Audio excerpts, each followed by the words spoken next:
আমি বুঝি না হুজুররা কয় টাকা বেতন পা সব সময় দিন নতুন নতুন পাঞ্জাবি গায়ে দেয়। কালি তাই নাকি হুজুর দেখলাম আজকে বউ নিয়ে মার্কেটে গেল। হুজুরের বউ নিয়ে মার্কেটে গেল মানে হুজুরের বউর মুখ কি কোলো নাকি?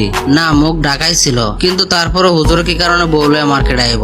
আর একটা কথা বলি তোরে, এই দেশে কাপড়ের দাম কিন্তু হুজুরাই বাড়াইছে। কি লম্বা লম্বা পাঞ্জাবি ভরে দেওয়াস না? আবার দেখলাম হুজুরে অ্যান্ড্রয়েড ফোনও চালা। কি রে, তুই এগুলা কি বলতেছ? হুজুরে আবার অ্যান্ড্রয়েড ফোন চালাইবো কারে? হুজুর চালাবো একটা বাটন মোবাইল। মাঝে মধ্যে কেউ ফোন দিলে কথা বলবে এলাকাতেই। দেখাস না মানুষের বাড়িতে দাওয়াত খাইতে খাইতে হুজুরের পেট কত মোটা বানাইছে। মানুষের বাড়িতে খায় খাইতে পেটটা বানাইছে। দেখাস না আমরা শরীর হুগায় কি হয়েছে। আমি হইলাম মসজিদের সভাপতি আর হুজুরে আমার সালাম দিল না। ব্যাপারটা চিন্তা করার বিষয়। এত বড় অপমান আমি কোনোভাবে মানতে পারতেছি না।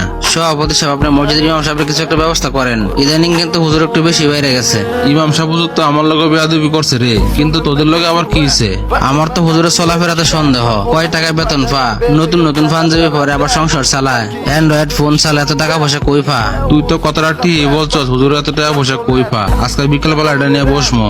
আপনি হইলেন মসজিদের সভাপতি, আমরা এলাকাবাসী সবাই আপনার পিছনে আছি। আপনি হুজুরের একটা কিছু ব্যবস্থা করেন। ঠিক আছে, তোরা চিন্তা করিস না, আমি সঠিক বিচারটাই করবো। সেক্রেটারি হলো একজন পরহেজগার ব্যক্তি, এরা যদি বিচারে ডাকে তাহলে কিন্তু ফলাফল বেশি একটা ভালো হইব না। হ্যাঁ না রাখলেও তো হইব না, তুই চিন্তা করিস না। হ্যাঁ আমি ঠিক করবো না। ইমাম সাহেবরা যদি আমরা বাইর করে দিই তাহলে তো আমাদের দোষ হইব। ইমাম সাহেবের নামে এমন কিছু কলঙ্ক দিমু, ইমাম সাহেব নিজ ইচ্ছে বাইরে চলে দেবো। সভাপতি সাহেব, আপনি বলেন আমার কি অপরাধ? কথা বললেন না, একটু চুপ থাকেন। আপনার বিরুদ্ধে অনেক অভিযোগ আছে। মানুষের কথা আর কি কম, আপনি তো আমার লগে বেয়াদবি করছেন। আমি তো আপনার সাথে এমন কোনো আচরণ করি না। আমার জানা মতে আপনি কষ্ট পাইবেন। সকালে আপনার লগে দেখা হইলো, আমি হলাম একটা মসজিদ কমিটির সভাপতি, আপনি আমার সালাম দিলেন না। আমার বউ অসুস্থ, এই কথা শুনে আমি তাড়াতাড়ি করে চলে গেছি। আপনার আমি খেয়াল করি নাই। অভিযোগ তো মাত্র একটা দিচ্ছি, আরো অনেক অভিযোগ আছে আপনার নামে। আর কি অভিযোগ আছে? কিরে, তোদের কি কি অভিযোগ আছে কমিটির সামনে বল। আমার কত এলাকা হুজুর কয় টাকা বেতন পা, নতুন নতুন পাঞ্জাবি পরে, আবার ফ্যামিলি চালায়। শুধু তাই নয়, কালকে দেখলাম হুজুরের বউ নিয়ে মার্কেটে গেল। আবার হুজুরে অ্যান্ড্রয়েড ফোন চালা। হুজুরে অ্যান্ড্রয়েড ফোন চালাবো কে? হুজুর চালাবো একটা বাটন মোবাইল। আবার হুজুরে আল্লাহর রাস্তায় মানুষের বাড়িতে খাইতে খাইতে ফ্যাট একটা বানাইছে। ফ্যাট তো নয় যেন একটা গোডাউন। আবার দেখলাম হুজুর একদিনকে জোরে জোরে হাঁটতেছে, আবার দেখলাম একদিন আস্তে আস্তে হাঁটতেছে। এগুলার জবাব দিতে হইব। সভাপতি সাহেব, ইমাম সাহেব তো কইছে ওনার বউ অসুস্থ, তাই শুনে তাড়াতাড়ি করে গেছে, আপনার খেয়াল করে নাই। তাছাড়া হুজুর কি কারণে আপনার প্রত্যেকদিন সালাম দেবো আগে আগে? আপনিও তো পারেন একদিন আগে আগে সালাম দিতে। আমি কি কারণে আগে সালাম দেবো? আমি হলাম মসজিদের সভাপতি।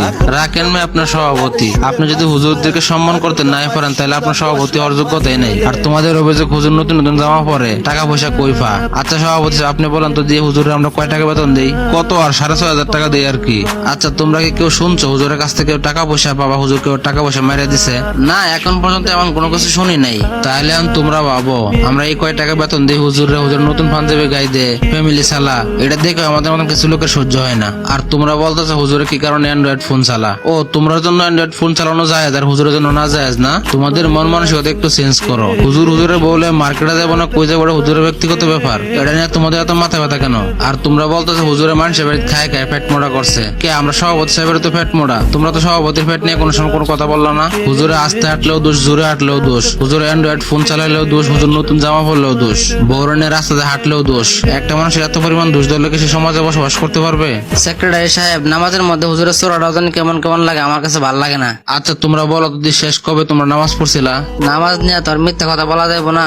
আমি গত 3 শুক্রবার আগে নামাজ পড়ছিলাম, তারপর আর পড়ি নাই। নিজেরাই ঠিক মতন শুক্রবারের নামাজটা পড়ো না, আবার তোমরা এসে হুজুরের ভুল ধরতে। তোমরা যে কোন ধরনের মুসল্লি এটা মানুষে বুঝে। অন্যজনের পিছনে লাগিয়ে না থাকে নিজেরা নিয়ে একটু ভাবো, তাহলে নিজের জীবনে কিছু উপকৃত হবা। এই পর্যন্ত হুজুরের নামে যে কড়া অভিযোগ করছো তোমরা সবাই মিললে, তার মধ্যে একটা তো হুজুরের কোনো দোষ নাই। তোমরা সবাই আগে নিজেদের মন মানসিকতা পরিবর্তন করো এবং নিজেদেরকে পরিবর্তন করো।